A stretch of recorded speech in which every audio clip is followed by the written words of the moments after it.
Good Friday morning, everybody. Chris here with High Seas Cruising, and we got some cruise news stories for you today. Got a change from Carnival Cruise Lines, or two changes from Carnival Cruise Lines, and a change to the adults only area for Celebrity Cruise Lines. So let's get into the cruise news. First up, Carnival Cruise Lines. Well, they say they're going to be cracking down on pool chair hogs. We all know the chair hogs. They get up super early in the morning. They go up to the pool. They put their stuff on the best pool chairs next to the pool, and then they disappear for hours on end. They come strolling back 10, 11 after lunch, finally to go sit in their chair, but it's been empty all morning long. Now, Carnival, they've had a policy the entire time that says you're not allowed to do that. You're not allowed to save chairs. You're not allowed to put your stuff on the pool chairs and just disappear for hours on end. Yeah, if you got to get up and go to the bathroom, that's one thing. You got to run and grab something from your room. That's something else. We're talking about people that put their stuff on these chairs and then they don't come back. They go back to their cabin, go back to sleep, and plan to go sit in it later.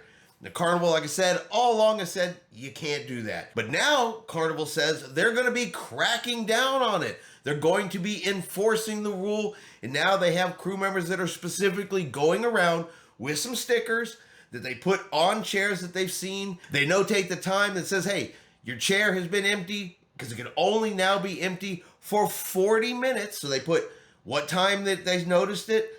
They count it down to 40 minutes. Then they collect the stuff and they take it over to the towel station. And if you come back and your stuff is gone, that's where you have to go get it. That's what Carnival says. This is good news. This would be really, really good if they actually do it and if they actually enforce it. So cruise lines have lots of rules that are there to make the experience better for all passengers. The biggest problem with cruise ships and cruise line rules is that they're not enforced the way the cruise lines say that they will be. So we're going to have to wait and see. Is Carnival actually going to put this into practice?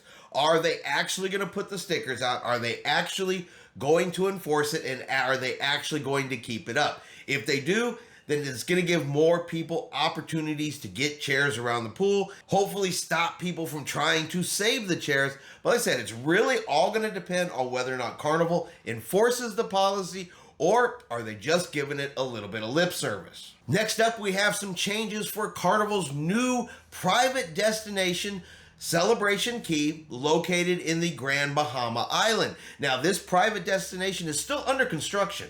It's not even scheduled to be open until 2025. So we got over a year away before it's even going to open, and we're already seeing some changes and some updates to what is going on there. So when it opens, it's going to have a dock that can handle 2 XL class cruise ships. So 2 of their big ships, Mardi Gras, Celebration, Jubilee, the announced 4th XL cruise ship. It's going to be able to handle 2 of them.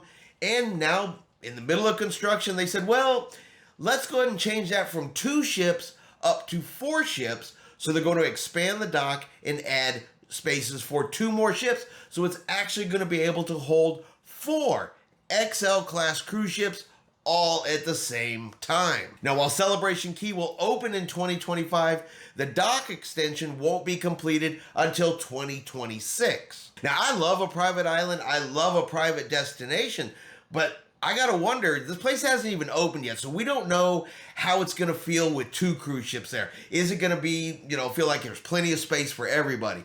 Is it gonna feel like it's a little bit crowded? And before you even really gonna get there and enjoy it and see how it feels, there's a possibility of 4 cruise ships being there just a year later. And I'm sure that's great for Carnival. I'm sure it's great for Carnival's pocketbook, but how's it gonna feel for the cruise passengers? I just don't know until it opens whether or not it's going to feel so crowded and people are stacked up on top of each other if there's 4 XL class cruise ships in there all at the same time. Now, the following year in 2027, they're expected to open the Phase 2 expansion. So Phase 1 is going to be what opens in 2025.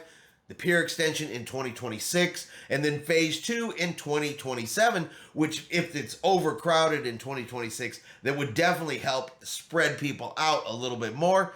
But it could be a little crowded there for, 1 year or so as all of that work is completed.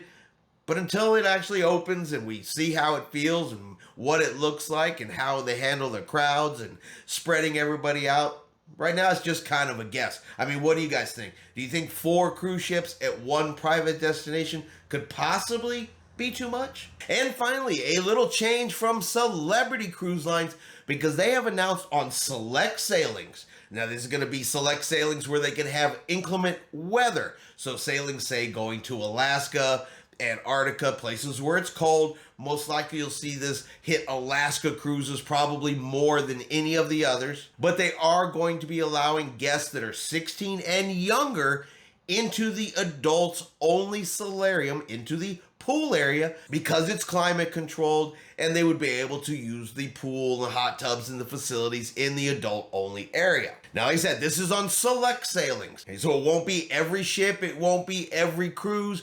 If the weather's nice, it shouldn't affect you those days either. And I've already read some of the comments on it, and there's a lot of guests that book specifically for adult only areas. They don't want kids in those areas. They don't want to hear the noise. They don't want to deal with the running around and the yelling and the screaming and the kids in the hot tub and kids in the swimming pool. They want the peace, the quiet, the relaxation that comes with the adults only area. But I kind of think if you look at this a little bit logically, and again, Celebrity enforces this, that it probably will be less disruptive than some people think, because the only hours that they're going to be letting these kids into the solarium is going to be between 5 p.m. and 7 p.m. And I did talk about this a little bit on our live video on Wednesday night, but between 5 and 7 p.m. Normally, right around that time, the number of people in the adults area does begin to dwindle down. Adults, they're getting ready to either go to dinner or perhaps to the show. Okay, they've headed back to their cabin, to get dressed for the evening. Not quite as many people in the adults area. And then if you look at it from the family side, those that have kids below 16, it's 5 o'clock. They're looking to go to dinner, find something to eat. So this is more to me of Celebrity kind of throwing out a bone that really may not affect as many people, during those specific time frames. Because as I said, with the adults going to eat, the kids going to eat, how many people are still swimming in inclement weather? So it means it's cold, it's rainy outside, that they're going to pick between 5 and 7 to swim. I'm sure there's going to be some. You're going to have those that waited all day just to get in the pool for a little bit. But as long as Celebrity enforces those times, I don't think it's going to be as disruptive as it could be, let's say, if they let them in there in the morning. Having them in there at 8, 9, 10 o'clock in the morning, or early in the afternoon would be way more disruptive to the adult area than it would be between 5 and 7 p.m. To me, this really feels like Celebrity is going, hey, look, we've done this. We've offered this. It's between these times that we can make this happen.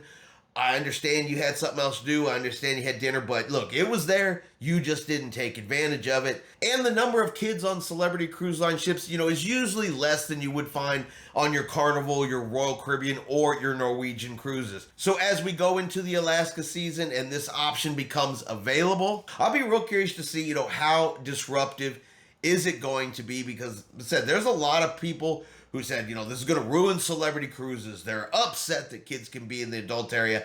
And I wonder how disruptive between 5 and 7 is it really going to be? You guys let me know in the comments, what do you think about this change from Celebrity? Is it a good change?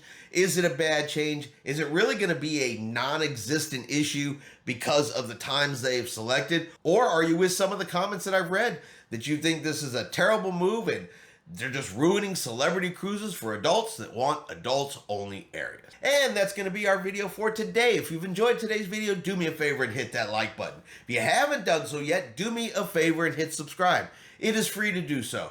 Helps our channel grow. Let you know anytime we put out a new video. Hope everyone out there is having a really great day. And like always, we will see you out on the high seas.